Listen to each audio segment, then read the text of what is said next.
Advertencia: el siguiente podcast está basado en hechos reales. Algunos de los casos aquí presentados aún están sin resolverse. Todas las opiniones, conjeturas o hipótesis expuestas a lo largo de los episodios no constituyen en ningún caso acusaciones hacia los individuos mencionados. En los casos ya resueltos, este podcast comprende que los mismos se dilucidaron en el Tribunal de Justicia y no en la opinión pública. Hola criminauta, soy Silvia Batista. Gracias por estar aquí. Puedes vernos por GW5 Network, un canal de YouTube con una amplia oferta de podcast. Tenemos deportes, temas de actualidad, teatro, arte, salsa, eventos y mucho más. Y recuerda, criminauta, puedes escucharnos a través de todas las plataformas de audio. En este episodio quiero saludar a una criminauta muy especial, Mónica, quien se mantuvo escribiéndome, solicitándome este episodio y enviándome publicaciones sobre el caso, con todo y teorías de conspiración para enredar un poco el hilo. Pero gracias, Mónica. Y ahora, criminauta, es hora de desenredar el hilo del crimen.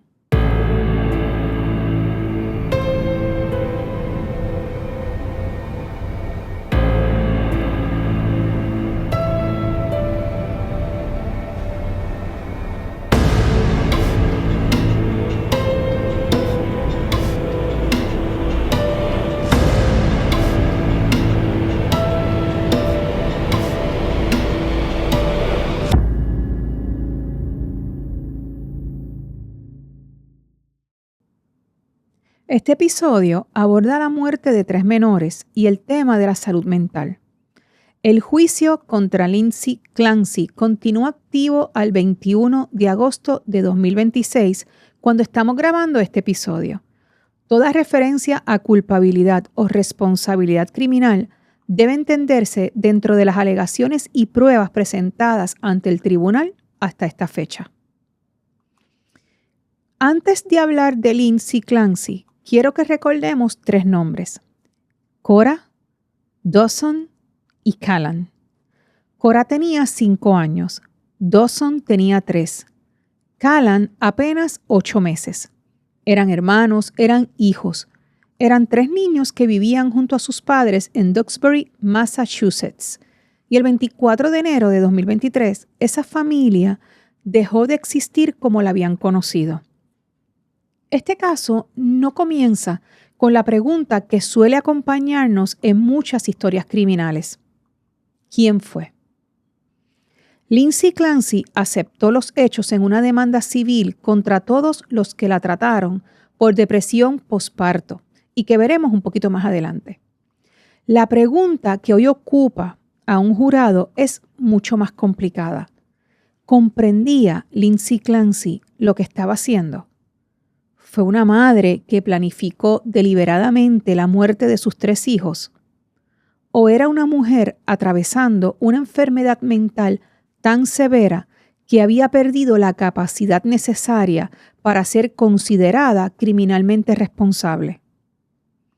Entre esas posiciones se desarrolla uno de los juicios más difíciles y dolorosos de los últimos años, porque este caso nos obliga a mirar simultáneamente hacia 3 lugares incómodos: la muerte de 3 niños, la responsabilidad de una madre y la responsabilidad de un sistema de salud mental al que Lindsay acudió repetidamente antes de aquella noche. Hoy vamos a intentar comprender una pregunta para la que quizás nunca exista una respuesta sencilla: ¿dónde termina la enfermedad mental y dónde comienza la responsabilidad criminal? Comencemos. Lindsay Clancy era enfermera de parto y trabajaba en Massachusetts General Hospital. Junto a Patrick Clancy había formado una familia con 3 hijos: Cora, nacida en 2017, Dawson, nacido en 2019, y Callan, nacido en 2022. El testimonio presentado durante el juicio ha descrito a Lindsay, antes de su deterioro de salud mental, como una madre dedicada, amorosa, responsable y sin antecedentes conocidos de violencia hacia sus hijos. Patrick declaró que nunca había visto en ella una conducta violenta antes de los hechos. Pero después del nacimiento de Callan, algo comenzó a cambiar. Durante los meses siguientes, Lindsay empezó a experimentar ansiedad, problemas de sueño, agotamiento, desesperanza y dificultades emocionales relacionadas con el posparto. Comenzó a buscar ayuda de múltiples profesionales de salud mental y recibió diferentes medicamentos psiquiátricos. Esta parte de la historia ha sido fundamental durante el juicio. Para la defensa, Lindsay representa la evidencia de una mujer cuyo estado mental se deterioraba de manera progresiva. Para la fiscalía, el que Lindsay estuviera atravesando problemas de salud mental no significa necesariamente que careciera de responsabilidad criminal cuando mató a sus hijos. Y esa diferencia es esencial. La búsqueda de ayuda durante los meses anteriores a las muertes fue exageradamente puntual. Lindsay tuvo múltiples contactos con profesionales y servicios de salud mental. Y cuando utilicé la palabra exageradamente, no me referí a que fue demasiado, sino que fue en gran proporción. Lindsay buscó mucha ayuda. La evidencia presentada en el juicio indica que Lindsay buscó información relacionada con depresión, psicosis, alucinaciones, medicamentos y formas de quitarse la vida. También llamó en 2 ocasiones a una línea de prevención del suicidio, algo que, según testificó su entonces psiquiatra, no tenía conocimiento mientras la trataba. Vamos a ir sobre una especie de cronología de los hechos para poder comprender. Esto es una parte central del caso porque no se trató, como les mencioné anteriormente, de una sola consulta aislada. Durante los meses anteriores al trágico 24 de enero de 2023, Lindsay tuvo contacto con múltiples profesionales y servicios de salud mental. La defensa, vuelvo y repito, utiliza ese recorrido para sostener que existía un deterioro psiquiátrico progresivo. La fiscalía, en cambio, como les mencioné, ha destacado que varios profesionales no observaron psicosis ni ideación homicida durante sus evaluaciones. Vamos a ir sobre los pormenores del contexto familiar de los Clancy y la búsqueda de ayuda de Lindsay los meses antes de los hechos. El 24 de diciembre de 2017, Lindsay y Patrick Clancy tienen a su primera hija, Cora. Según los documentos judiciales que están en una demanda civil presentada por Patrick Clancy, Lindsay experimentó cierta ansiedad tras su primer embarazo. Según los mismos documentos judiciales, el 30 de septiembre de 2019, Lindsay dio a luz a Dawson. Después de este parto, sí desarrolló un nivel de ansiedad un poco más elevado que aquel tras el nacimiento de Cora. En ese momento se le ofreció Zoloft, pero ella lo rechazó. El 26 de mayo de 2022, Lindsay dio a luz a Callan. Las primeras semanas todo fue bien.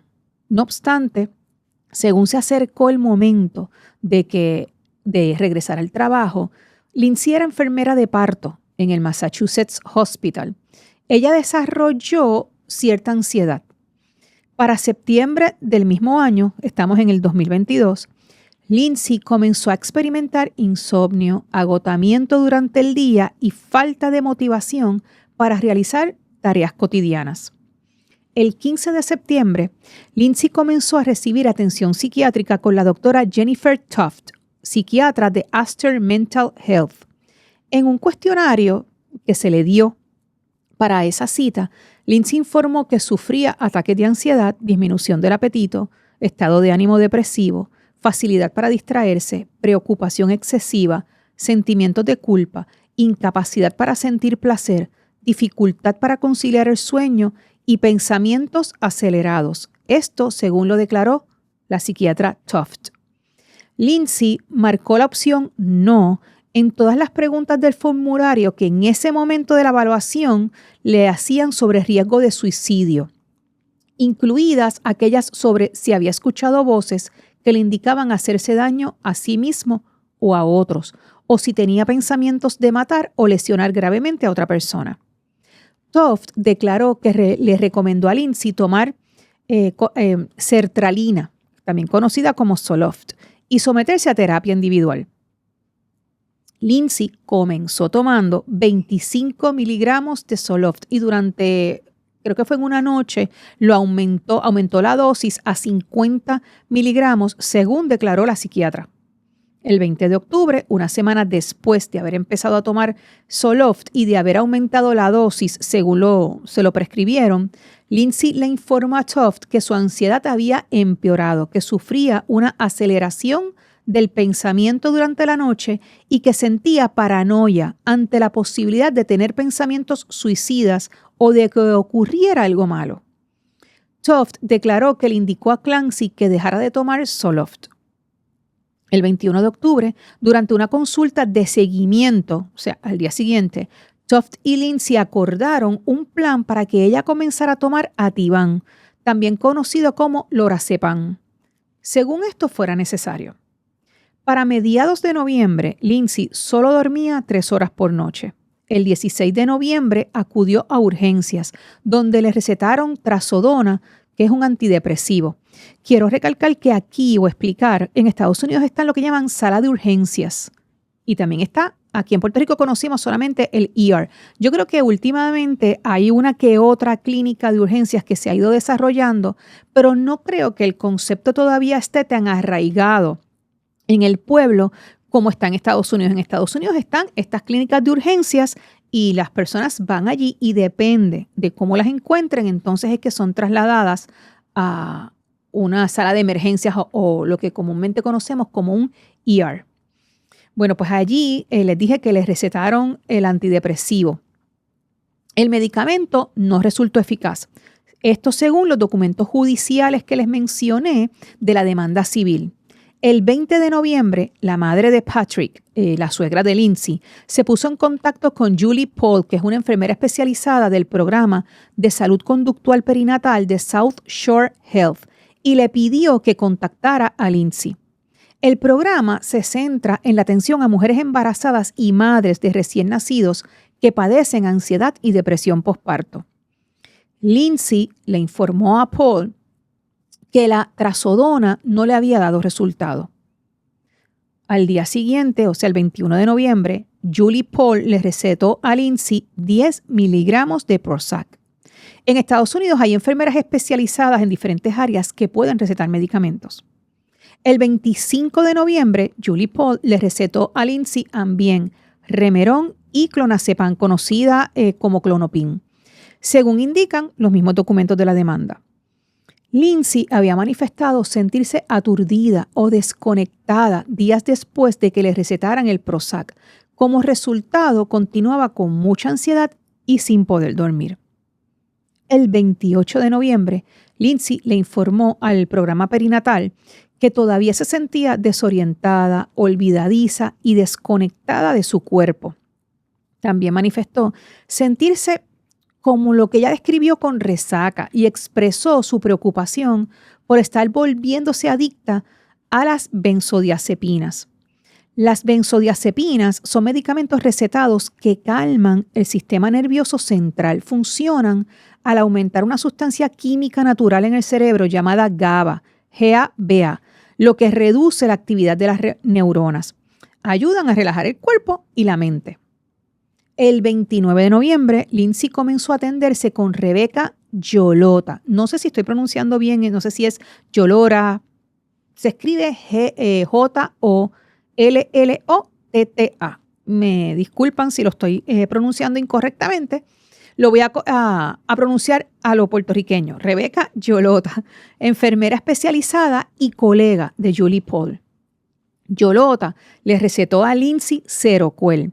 El Seroquel es la marca comercial de la quetiapina, un medicamento antipsicótico atípico. Quetiapina. Yo espero y me disculpan si no estoy pronunciando los medicamentos o algunos apellidos correctamente. Este medicamento sirve para tratar trastornos de salud mental al equilibrar sustancias químicas en el cerebro como la dopamina y la serotonina. Justo después de empezar a tomar Seroquel, Lindsay comenzó a experimentar alucinaciones auditivas, que inicialmente ya confundió con pensamientos intrusivos. El 1 de diciembre, Lindsay tuvo pensamientos intrusivos de hacerse daño a sí misma y de hacer daño a sus hijos. Esto según los documentos de la demanda. Estos pensamientos intrusivos los compartió con su esposo y con su mamá. Se señaló rápidamente otra cita con Tufts, quien declaró que en la próxima cita que tuvo con Lindsay, hablaron sobre la posibilidad de que Lindsay padeciera un trastorno bipolar no diagnosticado. Los síntomas de insomnio, ansiedad y depresión severa y manía continuaban. Lindsay no le dijo a su psiquiatra que tuviera pensamientos de hacerse daño a sí misma o a otros. El 2 de diciembre, Lindsay le informó a Latisha Dukes, una trabajadora social que le estaba dando terapia, que se había vuelto adicta al Ativan y que esa era la razón por la cual no podía dormir. También manifestó tener ideas suicidas y pensamientos intrusivos. El 4 de diciembre, Lindsay estaba tan aterrorizada por sus alucinaciones que llamó a la línea de prevención del suicidio de New Bedford, pero fue rechazada porque, según ellos, y lo voy a decir entre comillas, no había una emergencia, ya que ella no tenía un plan hecho para hacerse daño, solo eran pensamientos.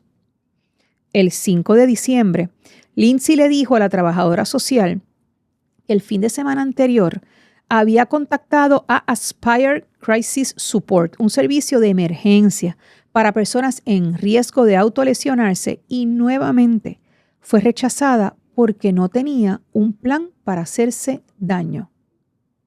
El 6 de diciembre, durante una cita virtual con Yolota, en la que también estuvo Patrick, Lindsay informó que su mente no dejaba de dar vueltas y que solo dormía 3 horas por noche.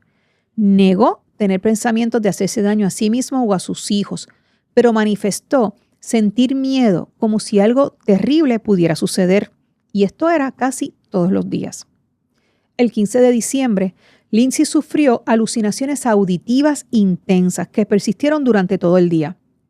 Entre los pensamientos figuraban frases como nunca volverás a ser la misma, estás dañada, nunca volverás a ser la misma, la única opción es morir.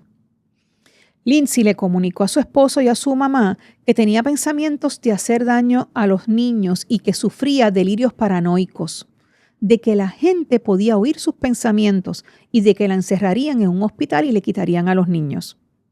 El 20 de diciembre, Lindsay acudió al servicio de urgencias del Massachusetts General Hospital y posteriormente ingresó en un programa diurno para la depresión postparto en el Women and Infants Hospital. Al ingresar, manifestó sentirse insensible a cualquier emoción. El hospital determinó que los problemas de Lindsay estaban probablemente relacionados con una medicación excesiva y un diagnóstico erróneo, y que el programa no era adecuado para ella. El 1 de enero de 2023, Lindsay se ingresó voluntariamente en el Hospital McLean, un centro psiquiátrico.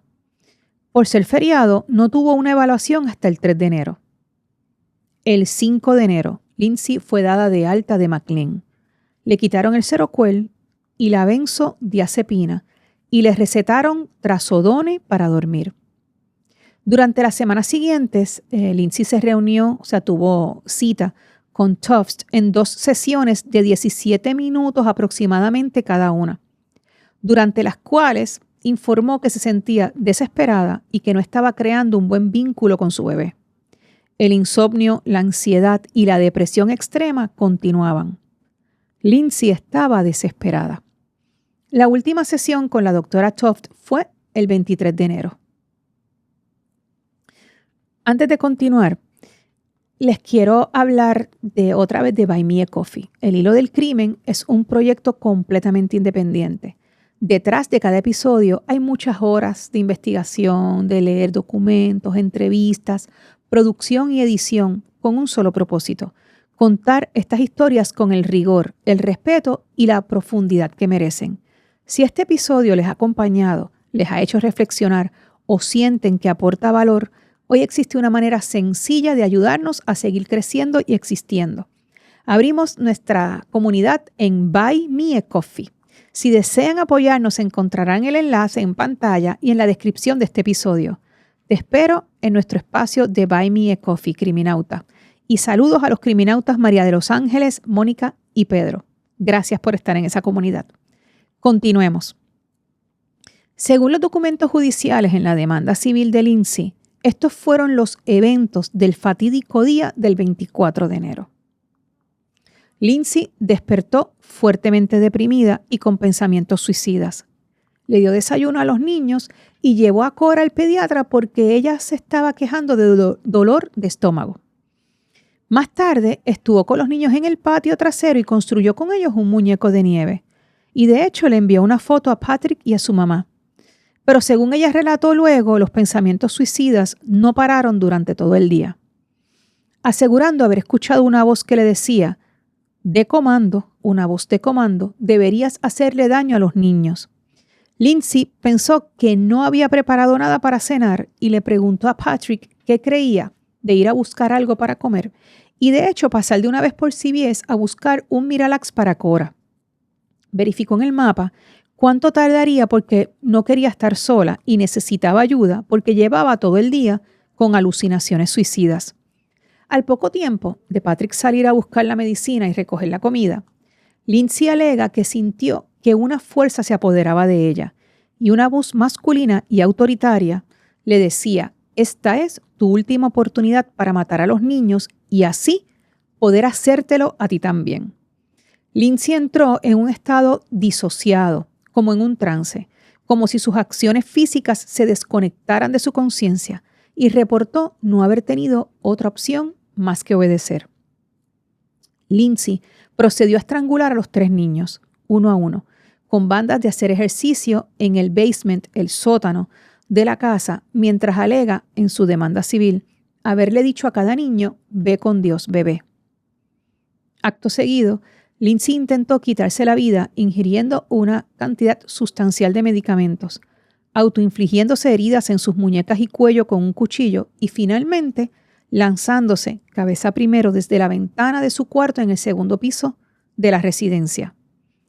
Patrick, que había salido a buscar el medicamento para Cora y recoger comida en el restaurante 3B's, regresó aproximadamente a las 6:09 de la tarde.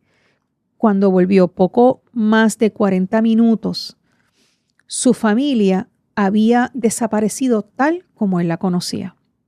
Al entrar, lo primero que le llamó la atención fue el silencio. Según declaró, la casa estaba demasiado tranquila para un hogar con 3 niños pequeños.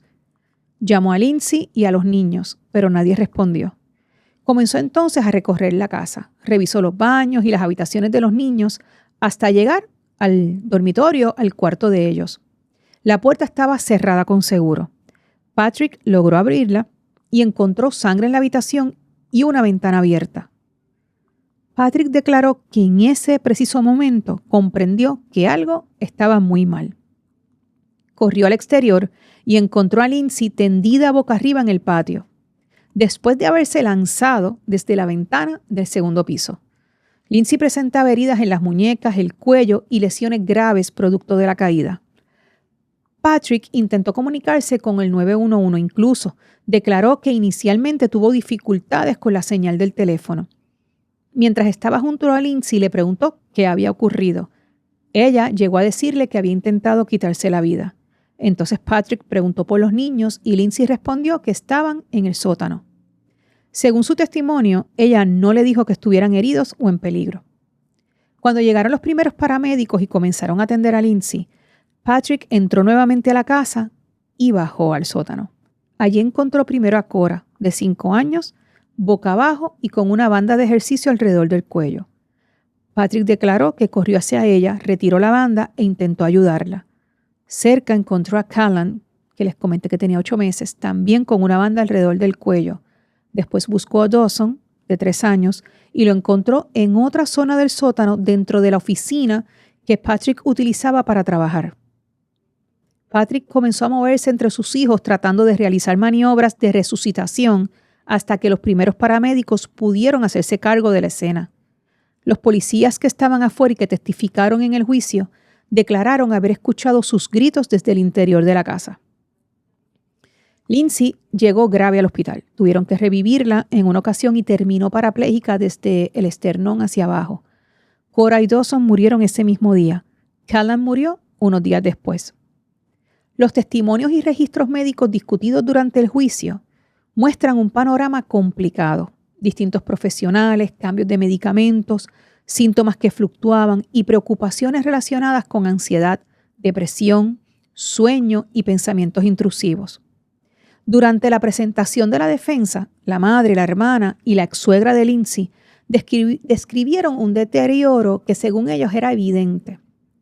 Su ex-suegra, Susan Clancy, declaró que Lindsay estaba prácticamente suplicando ayuda durante los meses anteriores a las muertes. La defensa sostuvo que Lindsay padecía una enfermedad mental grave, incluida psicosis posparto y un trastorno bipolar no diagnosticado, y argumentó que el tratamiento recibido y la combinación de medicamentos empeoraron su estado. La fiscalía cuestiona esa interpretación y sostiene que aunque Lindsay tenía problemas de salud mental, estos no le impedían comprender la naturaleza o ilegalidad de sus actos, aunque no han presentado un motivo.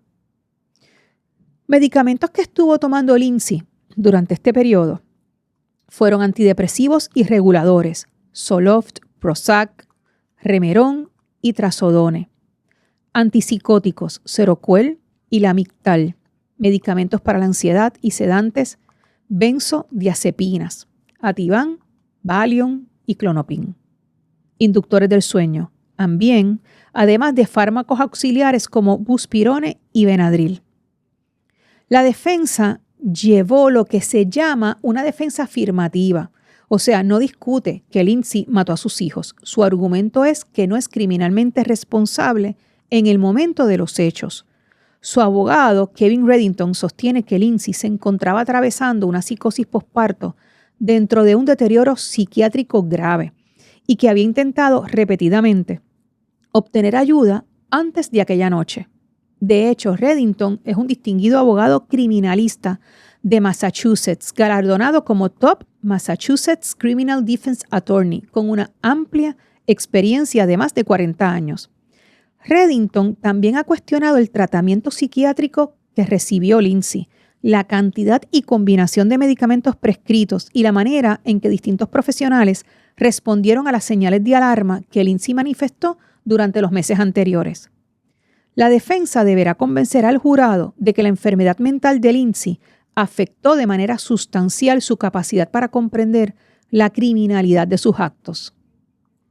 Pero vamos a hablar un poquito, ya que discutimos los pormenores de qué sucedió desde el momento después de ella dar a luz hasta el día de los hechos.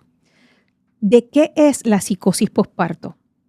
Aquí pienso que debemos hacer una pausa importante, porque la psicosis posparto no es lo mismo que la depresión posparto. El National Institute of Mental Health describe la psicosis posparto como una enfermedad mental grave, pero poco frecuente, que puede presentarse después del parto y cuyos síntomas pueden incluir delirios, alucinaciones, paranoia, manía y confusión. Es considerada una emergencia psiquiátrica que requiere atención inmediata. La depresión posparto es un problema médico real y frecuente que causa tristeza profunda, cansancio extremo y ansiedad tras dar a luz. Tras el nacimiento, tenemos que recordar que ocurren caídas muy rápidas en los niveles de hormonas, como el estrógeno y la progesterona, sumadas al cansancio extremo y la falta de sueño.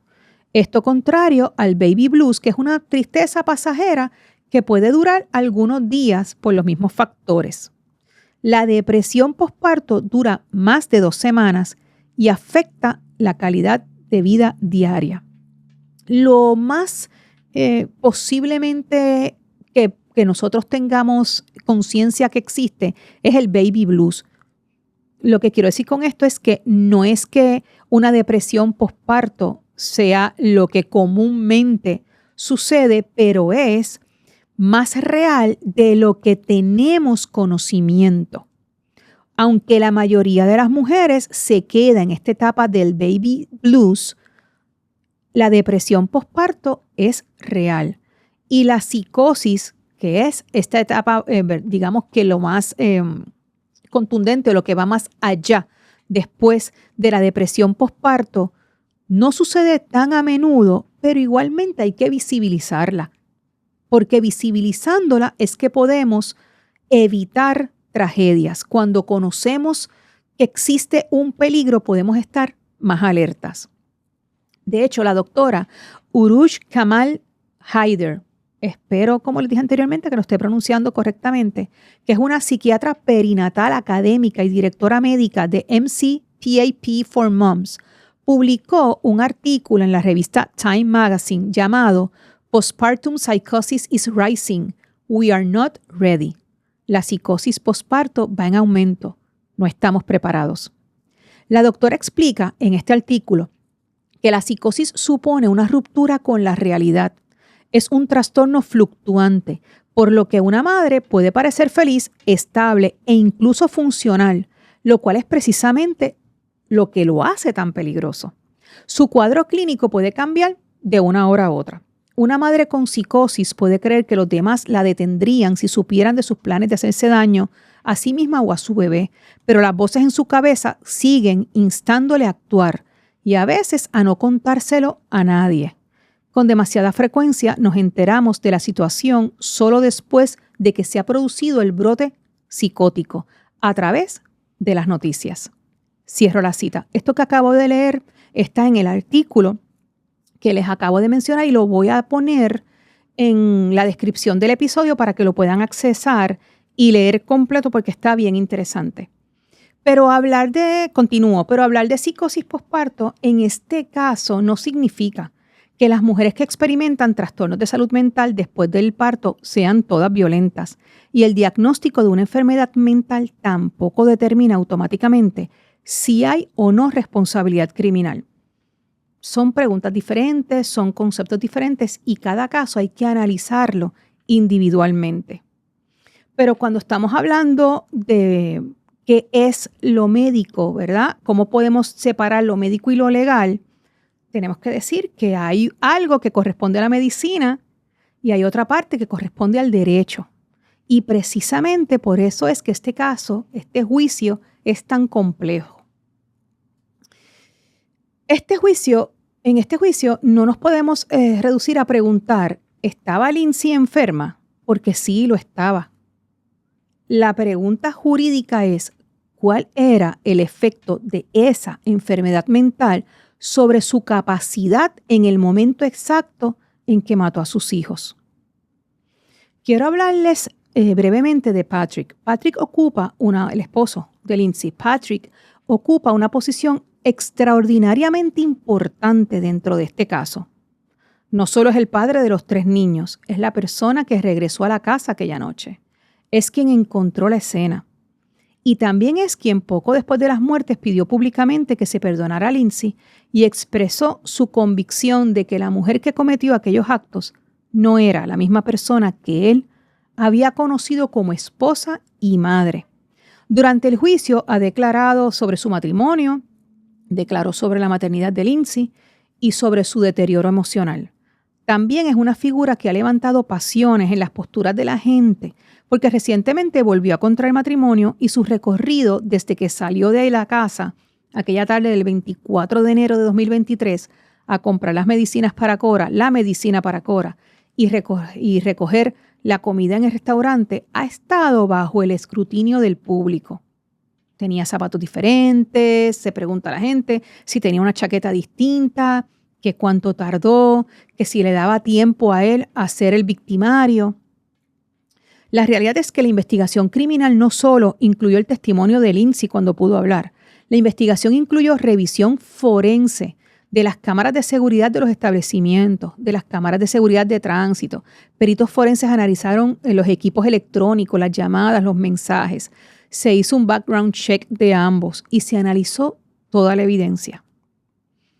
El juicio comenzó con argumentos iniciales el 27 de julio de este año.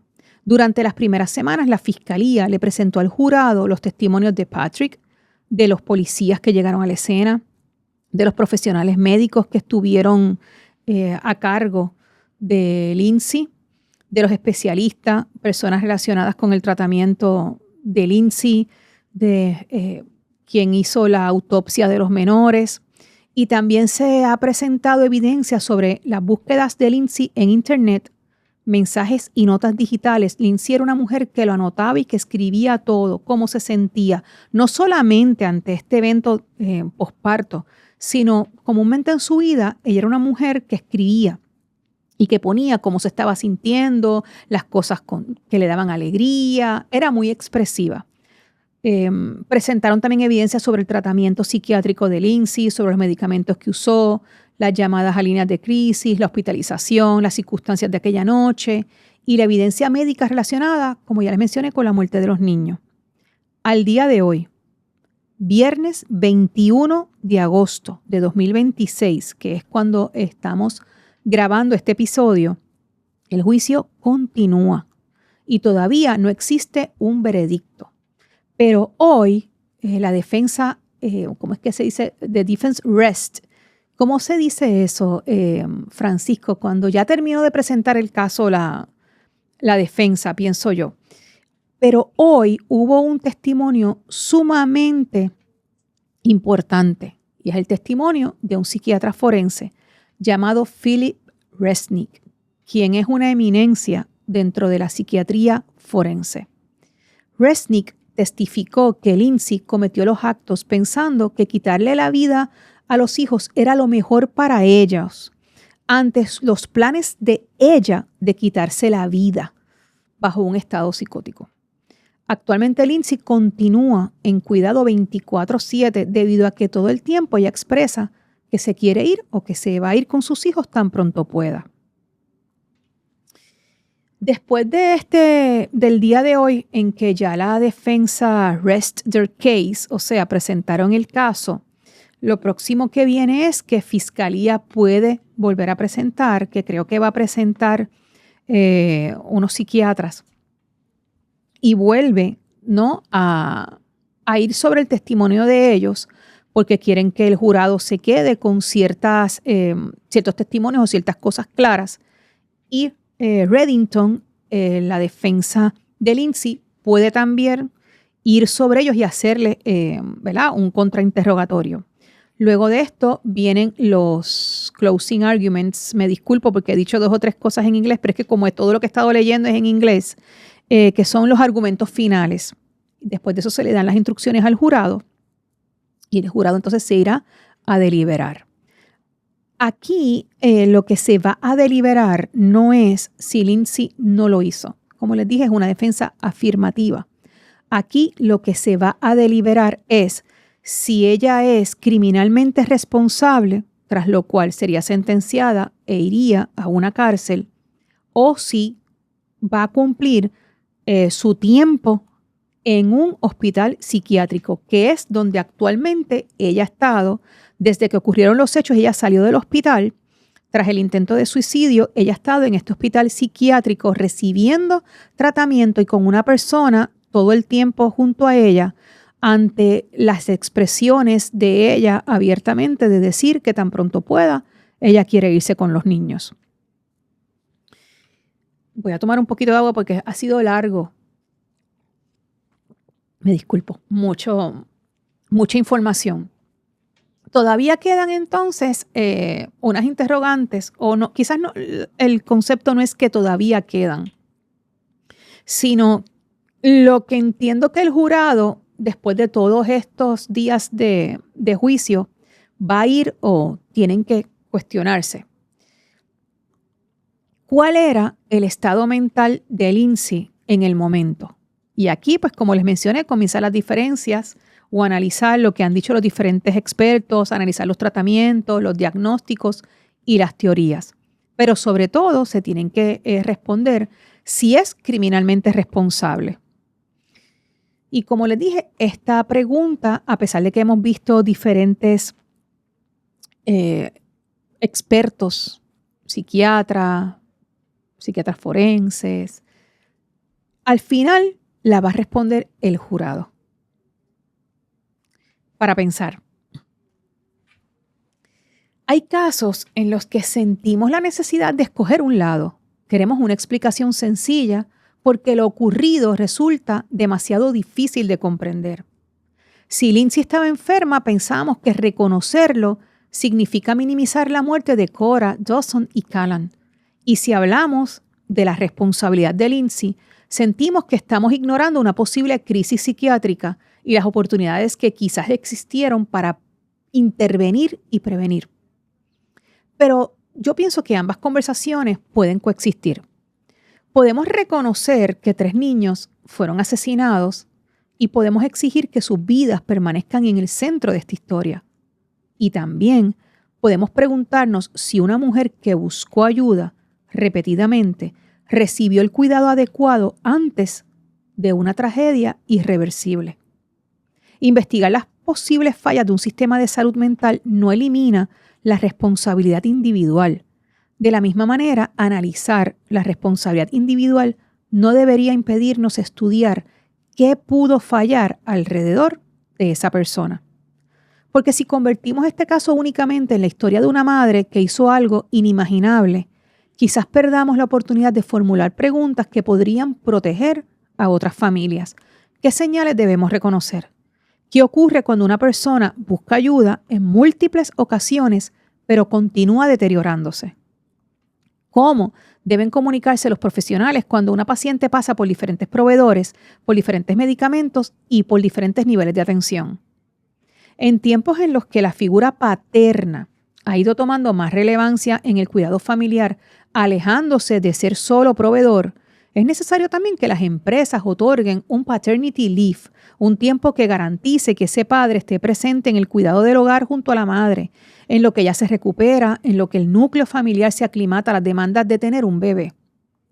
Hay un dicho que dice, "It takes a village to raise a child". Se necesita de toda una comunidad para criar un niño. Y en el caso de mujeres que crían solas, es necesario crear un círculo de amigas, amistades y familiares, una red de apoyo que le permitan cuidar al bebé y cuidarse a ella misma. Y Patrick estaba mucho tiempo en el hogar. Esto último del paternity leave no lo digo criticando la figura de Patrick dentro de esta tragedia. Realmente lo menciono porque es algo que yo creo que recién se ha empezado a dar en algunas empresas y que todavía a nivel de pueblo y a nivel global, por lo menos acá, yo creo que en Europa están un poquito más avanzados en cuanto a esto, pero en este hemisferio todavía no estamos tan al día como se debería. Yo no digo que quizás aquí tienen que haber lo que se llama está la equidad y está la igualdad, pues quizás aquí tenemos que poner el concepto de equidad, que significa darle a cada cual lo que necesita según sus necesidades. Pues quizás en el caso del padre no necesite lo que se llama, ¿verdad? Un tiempo tan prolongado como la mamá. Pero yo diría que por lo menos mínimo 2 semanas sería un buen tiempo para que esté al principio ayudando a la mujer. Y por supuesto, yo siempre he mencionado que hace tiempo cuando existían las parteras, cuando iban las comadronas a las casas a atender los partos de las mujeres, con ella también iban un grupo de mujeres y se daba, no sé si recuerdan lo que se llama, que todavía ese concepto se utiliza, la cuarentena. Y le decían que esa mujer tenía que estar 40 días en cama, descansando, recuperándose, e iban todos los días mujeres a ayudarla a cuidar a ese bebé. Eso con el tiempo, según fuimos avanzando, se fue perdiendo, se quedó el concepto de la cuarentena, pero en otros aspectos. Pero la mujer durante mucho tiempo se le ha exigido que trabaje como si no fuera mamá y que sea mamá como si no trabajara. Y no solamente esto en el tiempo, sino en el esfuerzo que da. Y la mujer perdió quizás esa red de apoyo y ese cuidado que cuando en tiempos anteriores era con una comadrona, recibía. Pero hay un detalle que creo que también es sumamente importante y que es necesario abordar. Y me disculpo porque para pensar ha estado un poquito largo. Estoy como conversando con ustedes. Cuando una persona busca ayuda médica, especialmente en medio de una crisis de salud mental, debería existir una premisa básica. Las decisiones sobre su tratamiento deben responder principalmente a criterios médicos, no económicos. Sin embargo, en muchos sistemas de salud, entre el médico y el paciente, y esto no solamente es a nivel mental, aparece un tercer participante, el plan médico. Formularios de medicamentos, autorizaciones previas, terapias escalonadas y requisitos para intentar primero determinados tratamientos pueden terminar influyendo en qué medicamento recibe un paciente y cuándo puede recibirlo. Sí, es necesario reconocer, y lo reconozco, que los sistemas de salud tienen que administrar recursos y fondos y que no todo medicamento nuevo es necesariamente mejor que uno existente. Pero también debemos preguntarnos dónde debe estar el límite de los planes médicos en las decisiones médicas. Porque cuando un doctor determina que un tratamiento es el más adecuado para su paciente, ¿hasta qué punto debería una aseguradora poder retrasarlo o condicionarlo basándose principalmente en su costo? A esto se suma otra realidad: las farmacéuticas. Algunos medicamentos nuevos llegan al mercado con precios tan elevados que aun cuando representan una alternativa para determinados pacientes, puede quedar fuera del alcance de ellos. Entonces tenemos que hacernos una pregunta incómoda. ¿De qué sirve que la medicina avance si el paciente que necesita ese avance no puede acceder a él? La salud no debería convertirse en una negociación entre aquello que el médico considera apropiado y que para eso estudió, aquello que el seguro está dispuesto a cubrir y aquello que el paciente puede pagar. Y en salud mental, donde encontrar el tratamiento adecuado puede requerir tiempo, seguimiento y ajustes individualizados, los retrasos y las barreras adquieren una dimensión todavía más importante. Quizás necesitamos dejar de preguntarnos únicamente cuánto cuesta tratar a una persona y comenzar a preguntarnos también cuál puede ser el costo humano de no ofrecerle a tiempo el tratamiento que necesita. Y ya para terminar y finalizar, la salud mental realmente es un tema que no estamos aún en donde deberíamos estar para entenderlo.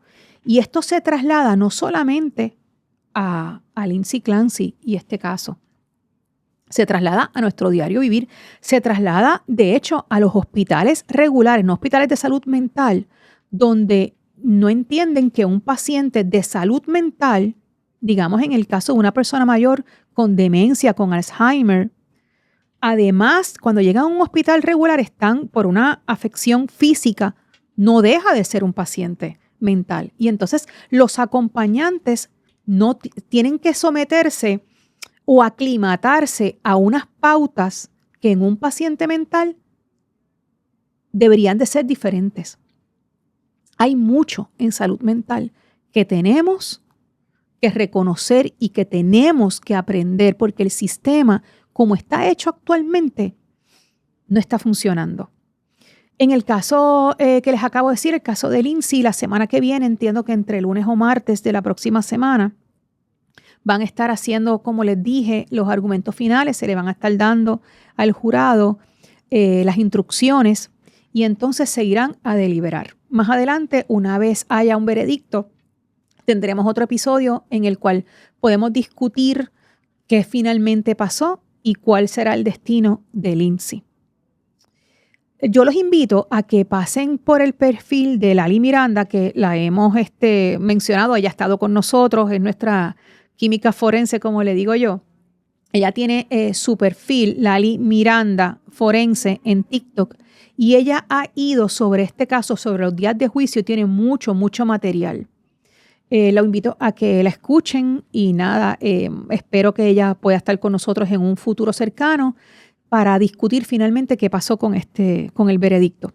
Y recuerda, criminauta, en el hilo del crimen no siempre tenemos todas las respuestas, pero seguimos haciendo las preguntas que no debemos dejar de pensar para encontrar respuestas juntos. Yo les doy las gracias por estar aquí, gracias porque ven los episodios, porque me envían mensajes, porque me piden casos como este. Gracias nuevamente a Mónica, gracias a María Ángeles y gracias a Pedro que se unieron a la comunidad de Buy Me a Coffee. Les agradezco la presencia y hasta el próximo episodio, criminautas.